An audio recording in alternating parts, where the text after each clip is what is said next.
오늘 아침 우리에게 주시는 하나님 말씀은 욥기 36장 1절로 25절까지의 말씀입니다. 욥기 36장 1절로 25절까지의 말씀을 봉독하겠습니다. 엘리후가 말을 이어 이르되 나를 잠깐 용납하라. 내가 그대에게 보이리니 이는 내가 하나님을 위하여 아직도 할 말이 있음이라. 내가 먼 데서 지식을 얻고 나를 지으신 이에게 의를 돌려 보내리라. 진실로 내 말은 거짓이 아니라 온전한 지식을 가진 이가 그대와 함께 있느니라. 하나님은 능하시나 아무도 멸시하지 아니하시며 그의 지혜가 무궁하사 악인을 살려두지 아니하시며 고난받는 자에게 공의를 베푸시며 그의 눈을 의인에게서 떼지 아니하시고 그를 왕들과 함께 왕자에 앉히사 영원토록 존귀하게 하시며 혹시 그들이 족쇄에 매이거나 환난의 줄에 얽혔으면 그들의 소행과 악행과 그 자신들의 교만한 행위를 알게 하시고 그들의 귀를 열어 교훈을 듣게 하시며 명하여 죄악에서 돌이키게 하시나니 만일 그들이 순종하여 섬기면 형통한 날을 보내며 즐거운 해를 지낼 것이요 만일 그들이 순종하지 아니하면 칼에 망하며 지식 없이 죽을 것이니라. 마음이 경건하지 아니한 자들은 분노를 쌓으며 하나님이 속박할지라도 도움을 구하지 아니하나니 그들의 몸은 젊어서 죽으며 그들의 생명은 남창과 함께 있도다.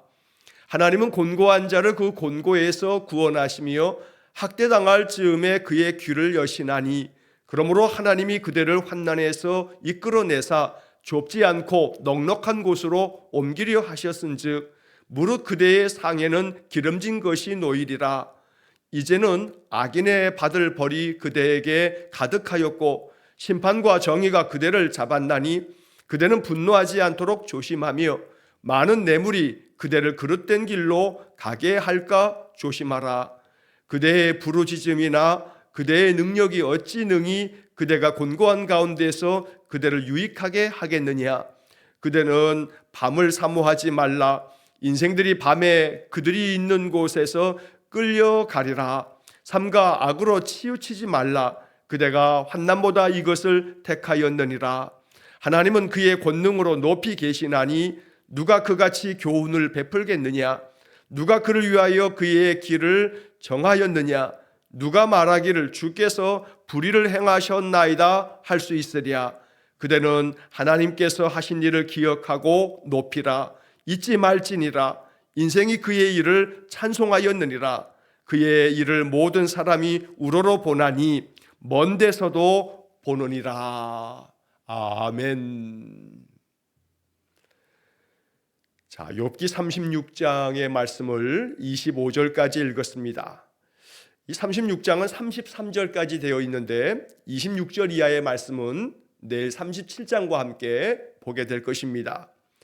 자, 이 36장과 37장의 말씀도 지금 엘리후의 이야기가 계속 이어지고 있습니다.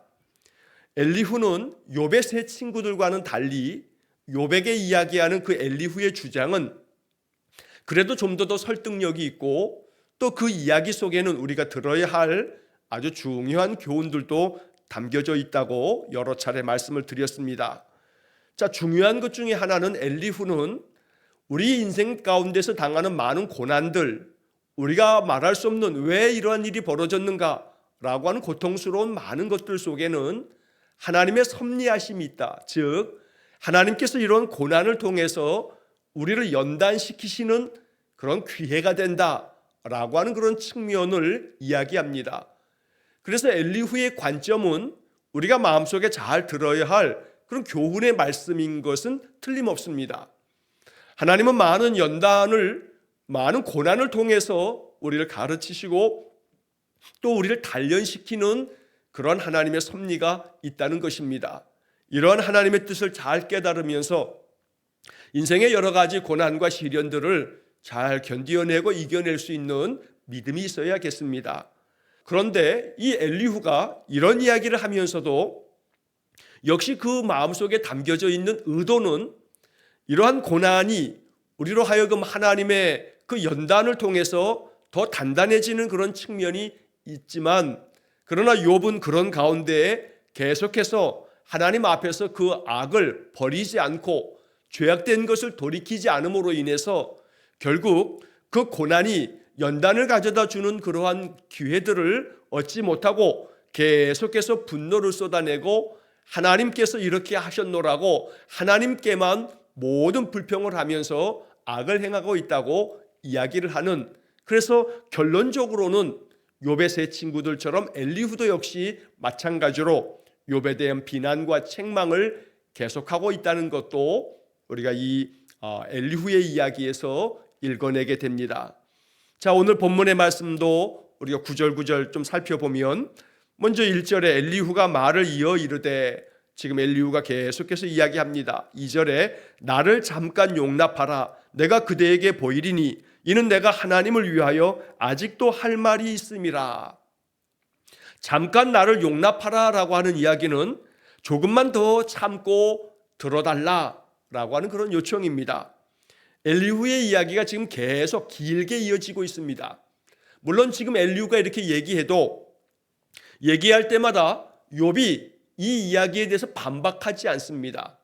우리가 지금까지 욥의 세 친구들과의 욥과의 그 논쟁의 이야기에서는 바로 엘리바스가 이야기하면 그 다음에 욥이 또 다시 반박하고, 빌다시 얘기하면 욥이 또 반박하고, 소발이 이야기하면 욥이 또 다시 반박하는 이러한 이야기가 세 차례나 계속 반복되어지는 것을 봤습니다.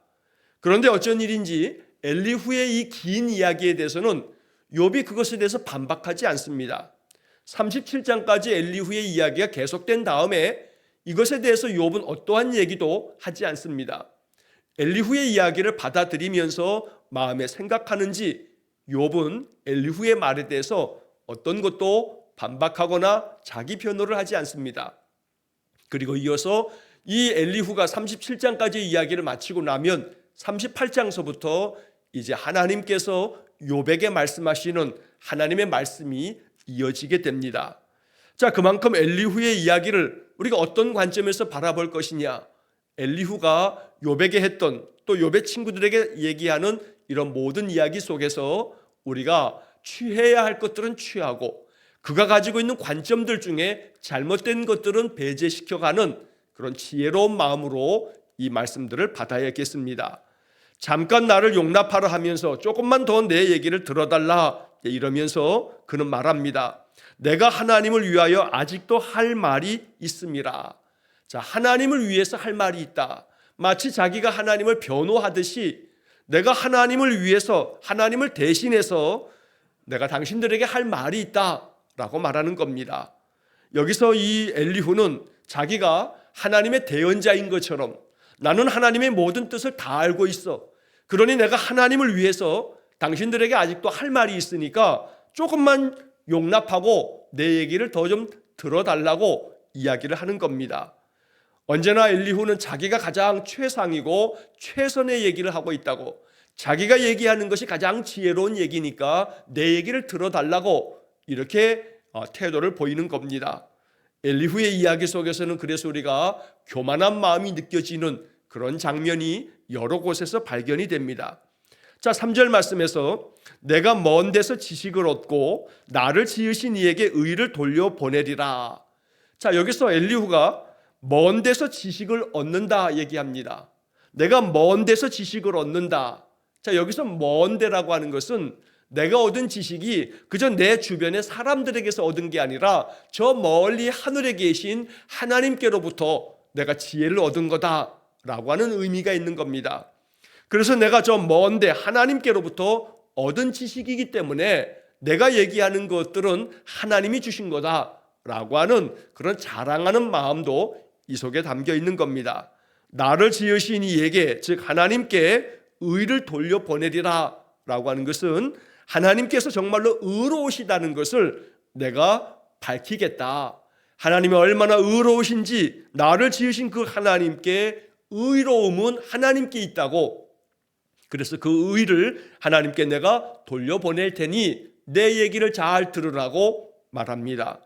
4절의 말씀에서 진실로 내 말은 거짓이 아니라 온전한 지식을 가진 이가 그대와 함께 있느니라. 자기의 말은 거짓이 없는 참된 말이고 진리의 말이라고 이렇게 확신을 가지고 사람들에게 이야기합니다. 자신 있게 얘기하는 그 이야기 속에 물론 지혜로운 많은 교훈도 있습니다. 문제는 그러한 지혜가 사람들에게 어떻게 전달되어지느냐, 그의 마음의 의도가 뭐냐라고 하는 점에 있어서 오늘 이 엘리후의 연약한 모습이 드러나기도 하는 겁니다. 자, 이 4절 중간에 보면 온전한 지식을 가진 이가 그대와 함께 있느니라. 온전한 지식을 가진 자, 바로 엘리후가 자기 자신을 이렇게 표현하는 겁니다. 나는 저 먼데 하나님께로부터 지식을 얻었고 그래서 내 지식은 온전한 지식이다. 온전한 지식을 가지고 있는 내가 당신들과 함께 있다. 그대와 함께 있으니 내 말을 잘 주의해서 들어라 라고 하는 태도를 보이는 겁니다. 자기가 가진 지식이 가장 온전한 양, 자기가 경험한 경험이 가장 완전한 것처럼 그저 자기 확신에 빠져서 언제나 모든 사람들에게 그저 자기가 더 높은 곳에서 내 얘기를 다 들어야 한다라고 하는 식의 그런 태도, 바로 엘리후가 지금 보여주는 태도입니다. 자, 그래서 우리는 이 엘리후의 모습을 바라보면서 참 엘리후가 잘났는데 잘난 척 참 많이 하고 또 그가 얘기하는 것들 중에 많은 것들은 지혜로운 얘기가 있고 올바른 말들이 있지만 그러나 문제는 그의 태도입니다. 그가 말하고 있는 이 태도 속에 담겨져 있는 그 교만함이 참으로 욥과 욥의 세 친구들로 하여금 어떤 말도 하지 못할 정도로 그렇게 엘리후는 자기의 말을 계속 쏟아냅니다. 자, 이어지는 5절 이하의 말씀에서 엘리후는 정말로 참 옳은 얘기를 계속 말합니다. 이 5절 이하의 이야기들은 엘리후가 가르쳐주는 교훈 중에 아주 참 지혜로운 교훈들입니다. 이 말씀들은 그냥 문자 그대로 받아야 합니다. 이 말씀들이 가르쳐주는 그 교훈들을 우리의 삶 속에 잘 기억하고 믿음 안에서 이렇게 생각하고 이러한 마음을 가지고 살아가는 것이 필요합니다. 자, 5절 말씀에 하나님은 능하시나 아무도 멸시하지 아니하시며, 자, 하나님이 능하시다. 하나님은 큰 힘을 가지고 있다는 겁니다. 그래서 하나님은 그 능력으로 모든 것들을 심판하고 다스리시긴 하지만 그러나 그저 그 큰 힘을 가지고 있다 해서 아무나 멸시하지는 않으시는 분이다. 그래서 하나님은 언제나 연약한 자들이라 할지라도 멸시치 아니하고 언제나 하나님의 자비를 베푼다는 겁니다. 또 그의 지혜가 무궁해서 끝도 없는 그 하나님의 넓은 또 깊은 지혜를 가지고 계시기에 하나님은 그 지혜로 그 다음에 이어지는 6절에서 악인을 살려두지 아니하시며 고난받는 자에게 공의를 베푸시며, 하나님의 그 무궁하신 지혜가 악한 자들을 하나님은 너무나 잘 아시기에 그 악한 자들을 살려두지 아니하시고 하나님 징계하시고 심판하시며, 또한 고난받는 자들에게는 그 공의로움을 베푸셔서 고난받는 자들이 정말로 합당하게 고난을 받는 것인지를 하나님 판별하셔서 그 고난받는 자들에게도 의롭게 하나님 대하신다라고 이야기합니다. 또 이어지는 7절 말씀에서 그의 눈을 의인에게서 떼지 아니하시고 그를 왕들과 함께 왕자에 앉히사 영원토록 존귀하게 하시며, 자, 여기서 하나님께서 하나님의 그 눈을 의인에게서 떼지 아니하신다. 그러니까 언제나 하나님은 의로운 사람들을 외면하지 않는다라고 세번역은 번역합니다. 의로운 자에 대해서는 하나님 눈을 떼지 아니하시고 외면하지 아니하시고 그들을 항상 지켜보신다는 겁니다. 보호해 주신다는 겁니다. 그래서 의로운 사람들을 왕들과 함께 왕자에 앉혀주신다. 영원토록 존귀하게 만들어주신다라고도 이야기합니다. 이만큼 하나님은 그 의로우신 지혜로 의로운 자들이 결코 멸망하지 않도록 하나님은 항상 그 의로운 자들을 영원토록 존귀하게 만들어주신다. 엘리후의 이야기가 맞습니다. 하나님 그렇게 하십니다. 하나님 반드시 악한 자 또한 죄인들에 대한 심판을 하나님 결코 저버리지 않습니다. 반드시 하나님의 심판이 있습니다. 또한 반대로 하나님은 의로운 자를 존귀하게 여기시고 의로운 자에게 영원토록 존귀함을 얻도록 은혜를 주시는 분이십니다. 문제는 이러한 이야기가 지금 펼쳐지고 있다 하면서, 그래서 욥은 고난을 당하고 있는 것을 볼 때 욥은 악한 자임에 틀림없다는 그러한 의도가 여기에 담겨 있는 겁니다. 반면에 욥은 계속해서 말하였던 겁니다. 하나님 앞에서 죄인들이, 악한 자들이 징계를 받고 심판을 받는 거 나도 인정하고 나도 받아들인다.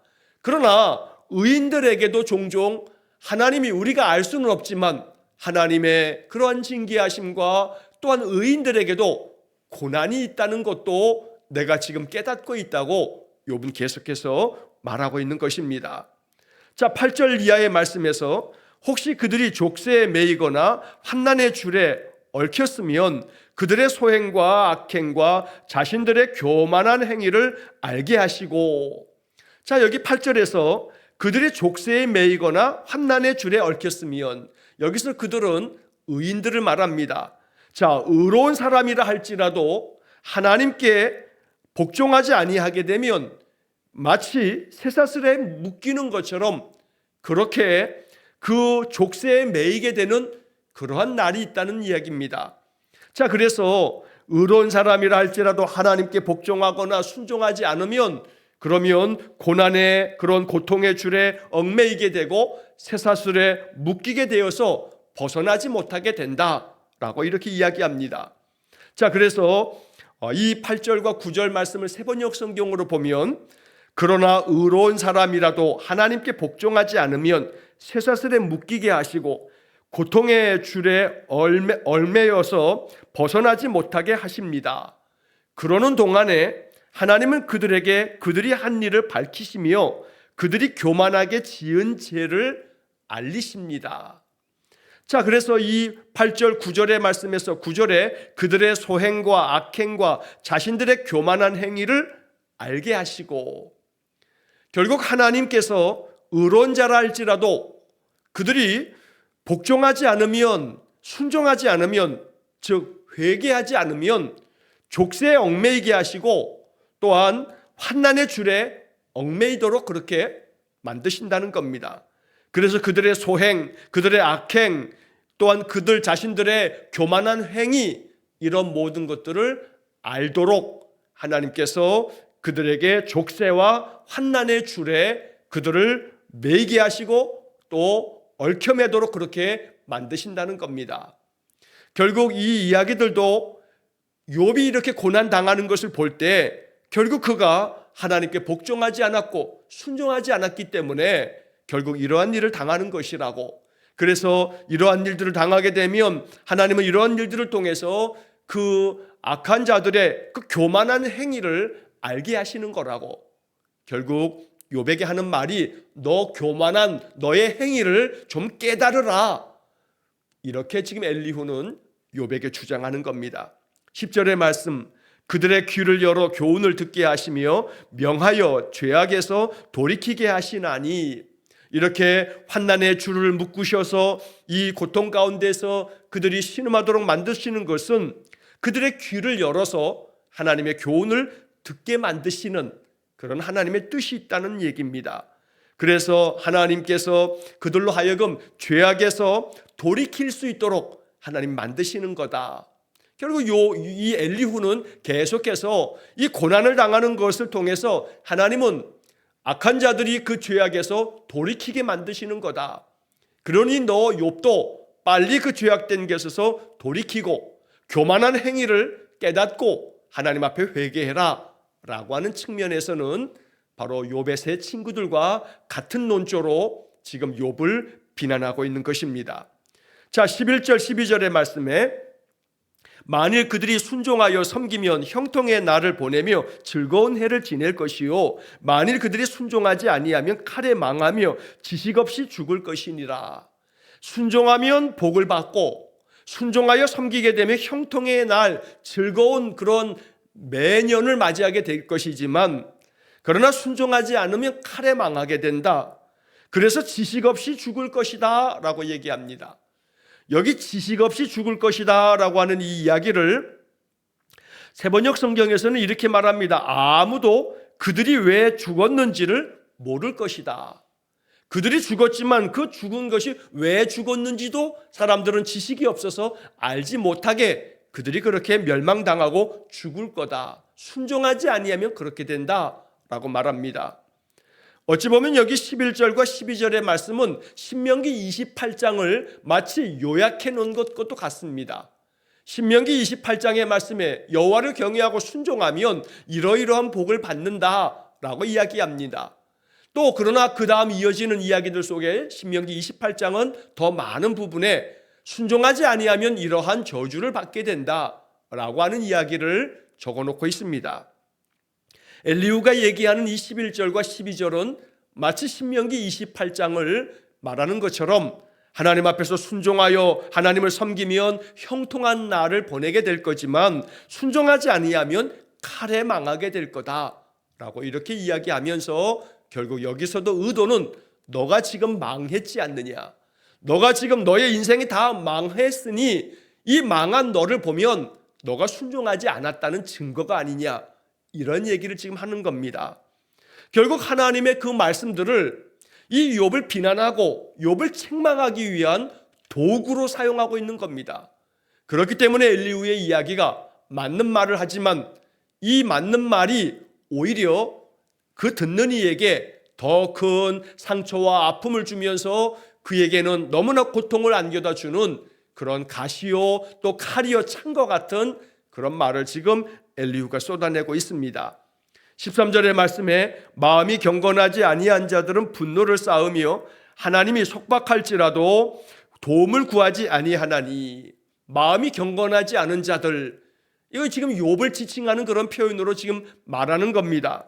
마음이 경건하지 않는 자들은 분노를 쌓는다. 계속 하나님 원망한다는 겁니다. 하나님께 불평하고 하나님께 분노하고, 이것이 마음이 경건치 않은 자들의 행위다. 그래서 하나님이 속박할지라도, 하나님이 속박한다는 것은 자유롭게 못하도록 제한하는 것이 속박인데, 하나님이 억압하고 속박한다 할지라도 도움을 구하지 않는다. 하나님께 도움을 구하면서 자기 자신의 죄악된 것, 경건치 않은 것을 회개하면서 하나님 도와달라고 요청해야 되는데 그렇게 하지도 않는다는 겁니다.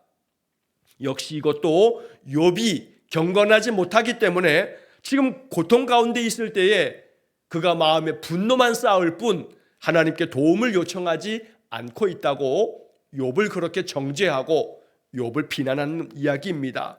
14절의 말씀, 그들의 몸은 젊어서 죽으며 그들의 생명은 남창과 함께 있도다. 자, 그들의 몸은 젊어서 죽는다는 것은 그 다음에 이어지는 그들의 생명은 남창과 함께 있도다. 자, 이 이야기를 쉬운 성경은 이렇게 번역합니다. 그런 자들은 부도덕하게 살다가 일찍 죽고 맙니다. 남창과 함께 있다는 것은 남자 창기와 함께 어울린다. 결국 부도덕하게 살다가 일찌감치 젊어서 죽는다. 이렇게 경건하지 않는 자들의 최후는 이렇게 부도덕하게 죽게 되는 거다라고 말하는 겁니다. 욥은 지금 종기가 온몸에 너무나 많은 고통을 안겨주면서 고칠 수 없는 이 병에서 그는 지금 죽어가고 있습니다. 결국 그들의 몸은 젊어서 죽었다라고 하는 이야기들을 통해서 욥도 마찬가지고 욥의 10 자녀들이 젊은 나이에 죽은 것도 결국 경건하지 못해서 하나님 앞에서 그가 우리 사람들이 모르는 죄와 악이 있었기 때문에 그 악한 행실 때문에 하나님의 심판을 받는 것이라고 주장하는 겁니다.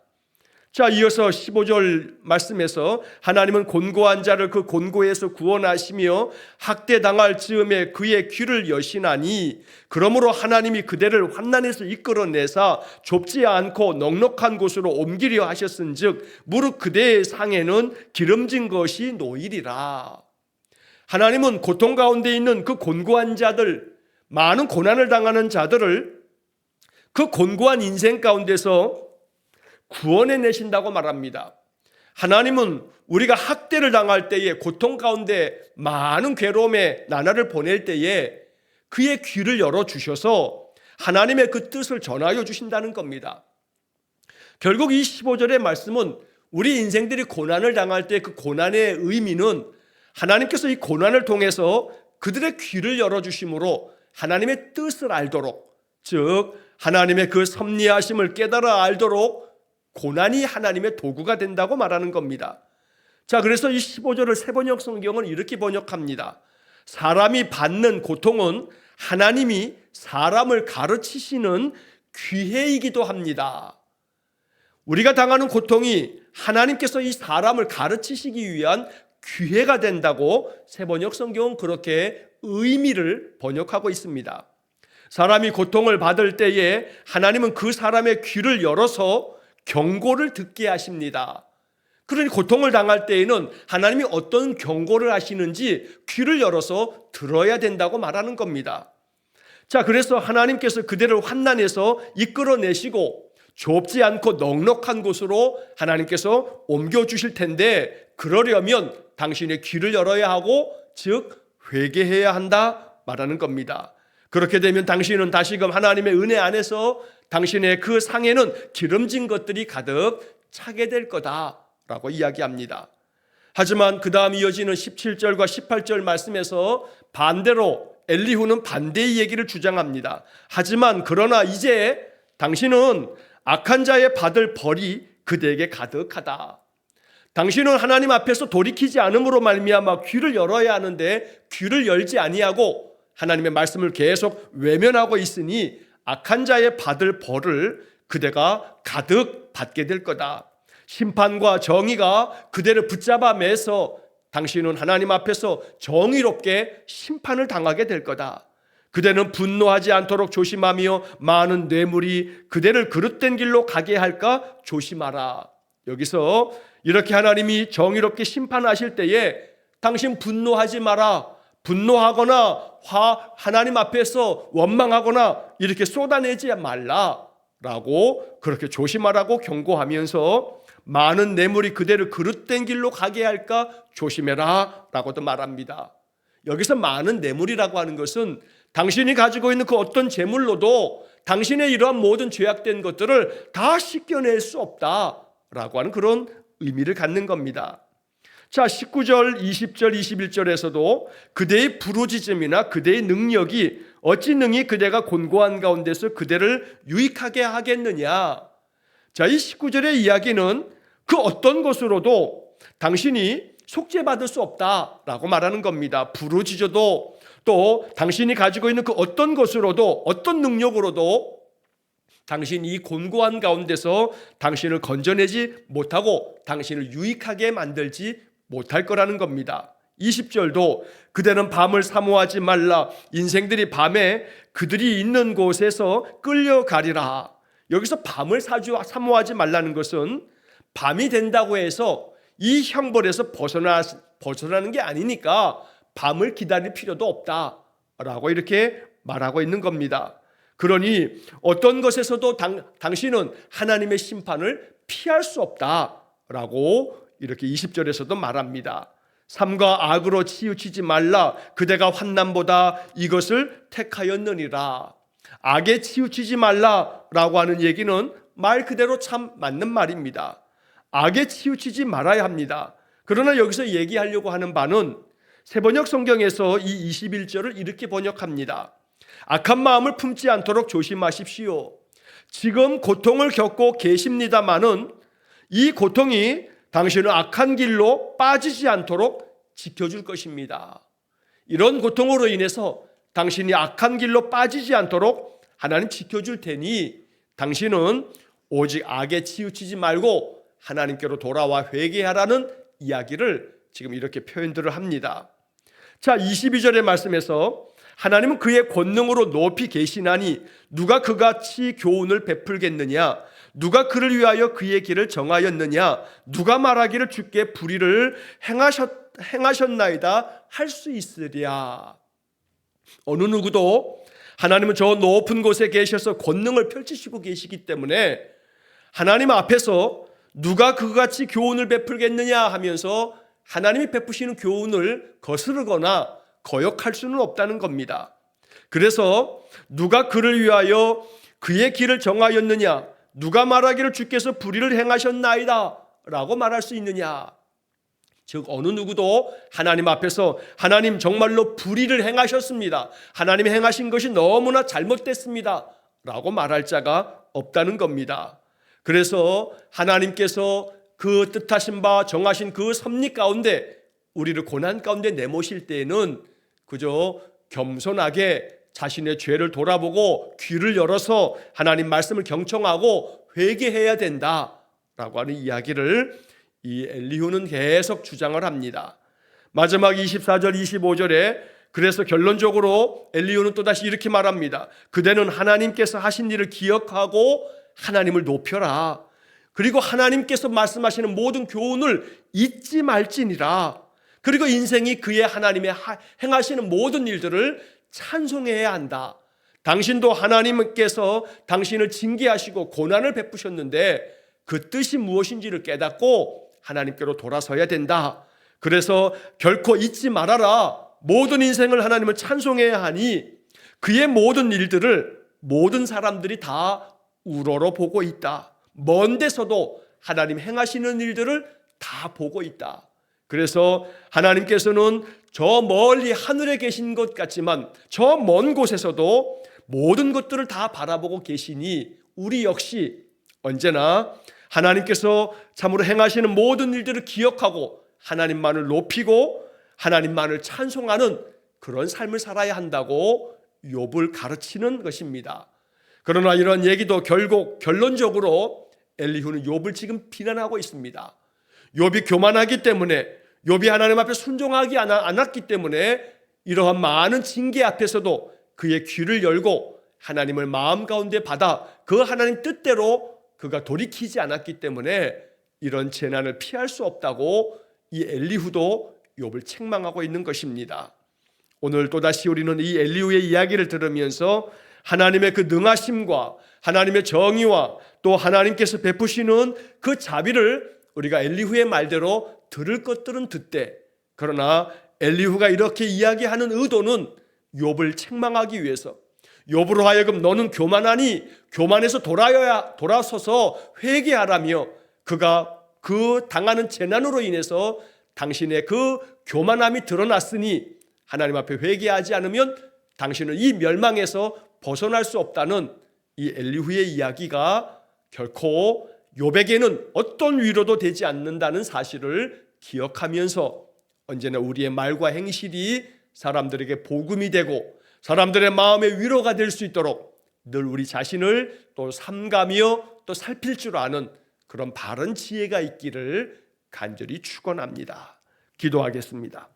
자비로우신 아버지 하나님, 엘리후의 이야기들 속에 담겨있는 지혜로운 교훈은 마음 깊이 묵상하며 받아들이되 엘리후가 가지고 있는 태도만큼은 우리로 하여금 결코 본받지 않게 하셔서 언제나 사람들에게 복음의 말씀으로 그들을 위로하고 격려하여 일으켜 세워서 더욱더 하나님 바라보며 우리의 연약함과 또 어리석음과 교만은 하나님 앞에 참으로 꺾고 겸손히 주님 앞에 무릎 꿇는 그러한 심령을 허락해 주옵소서. 오늘도 우리 성도들을 통해서 우리가 만나는 주변 사람들이 위로를 얻고 은혜를 얻을 수 있도록 하나님 우리의 말과 행실을 바르게 사용해 주옵소서. 예수님 이름으로 기도하옵나이다. 아멘. 우리 구주 예수 그리스도의 은혜와 하나님 아버지의 극진하신 사랑과 성령의 교통하심이 날마다 겸손하고 진실되어 우리의 삶이 하나님의 은혜를 나누고 그리스도의 복음을 전하는 아름다운 도구된 삶이 되기를 간절히 소망하며 기도하는 머리 숙인 귀한 성도들 위해와 저들 가정과 온 가족들의 삶 속에 영원토록 함께 하시길 축원하옵나이다. 아멘.